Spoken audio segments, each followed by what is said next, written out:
இன்று நடைபெறும் பல்வேறு முக்கிய அரசியல் நிகழ்வுகள் மற்றும் போராட்டங்கள் குறித்து நமது செய்தியாளர் அன்பழகனிடம் கூடுதல் விவரங்களை கேட்டு அறியலாம்.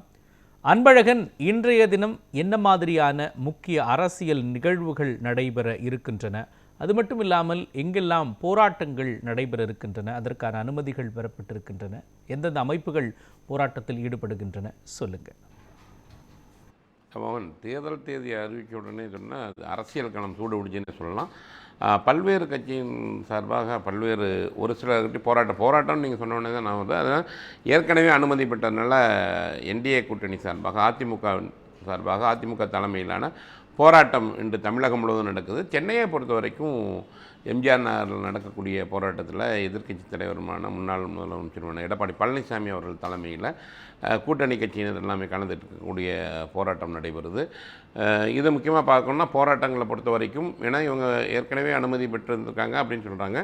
அந்த அனுமதி சொல்ல தமிழகம் முழுவதுமாக இந்த போராட்டம் நடக்குது. அதில் குறிப்பாக சென்னையில் நடைபெறக்கூடிய போராட்டத்தில் எடப்பாடி பழனிசாமி அவர்கள் கலந்துக்கிறாங்க. திமுக கட்சியை பொறுத்த வரைக்கும் பார்த்தோம்னா அண்ணா அறிவாலயத்தில் அவங்க இந்த பாண்டிச்சேரி மற்றும் காரைக்கால் அந்த வேட்பாளர்களுக்கான நேர்காணலில் வந்து கட்சியின் தலைவரும் முதலமைச்சரான மு.க.ஸ்டாலின் அவர்கள் தலைமையில் அந்த நேர்காணல் நடைபெறுது அண்ணா அறிவாலயத்தில். அதனால் அதே போல் கூட்டணி கட்சிகளை பொறுத்த வரைக்கும் இன்னுமே தொகுதி பங்கீடு முடிவுடையாத சூழலில் பல்வேறு கட்சியினர் தங்களுக்குள்ளே பேசிட்டு வராங்க. குறிப்பாக இந்திய கம்யூனிஸ்ட் கட்சியை பொறுத்த வரைக்கும் நேற்று அவங்க செயற்குழு எடுத்த முடிவை பொறுத்து மீண்டும் உயர்மட்ட குழு கூடி இன்றைக்கி வந்து அந்த திமுக கூட்டணியில் வந்து தொகுதி பங்கீடு குறித்து பேச போகிறாங்க, அறிவிக்க போகிறாங்க. ஏற்கனவே அவங்க 6 சீட்டு கேட்டுட்ருக்காங்க. என்னங்கிற விஷயம் வந்து அந்த குழுவில் முடிவு எடுத்து மறுபடியும் வந்து அவங்க இன்று அறிவிக்க சொல்லியிருக்காங்க.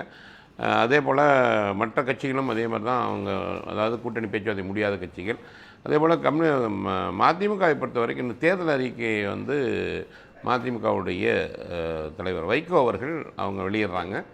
காங்கிரஸ் கட்சியை பொறுத்த வரைக்கும் பார்த்தோம்னா இன்றைக்கி சத்தியமூர்த்தி பவனில் ஊடக மேலாண்மை குழுவுக்கான பயிற்சி முதல் கூட்டம் வந்து கன்னியாகுமரியுடைய நாடாளுமன்ற உறுப்பினர் விஜய் வசந்த் தலைமையில் இன்றைக்கி நடக்க உள்ளது. வழக்கம் போல் மற்ற தேர்தல் நடத்தை விதிகள் இருக்கிறனால அங்கங்கே மற்ற நிகழ்வுகள் வந்து கண்காணிப்பு குழு சார்பாக சென்னை மாநகராட்சியில், அதாவது சென்னை மாவட்டத்தில் இருக்கக்கூடிய 16 சட்டமன்ற தொகுதி உட்பட பல இடங்களில் அந்த கண்காணிப்பு குழு சார்பாக வந்து அந்த வாகன சோதனைங்கிறது நடைபெற இருக்குது. இன்றைய நிகழ்வுகள் குறித்த விவரங்களை விரிவாக வழங்கியதற்கு நன்றி அன்பழகன்.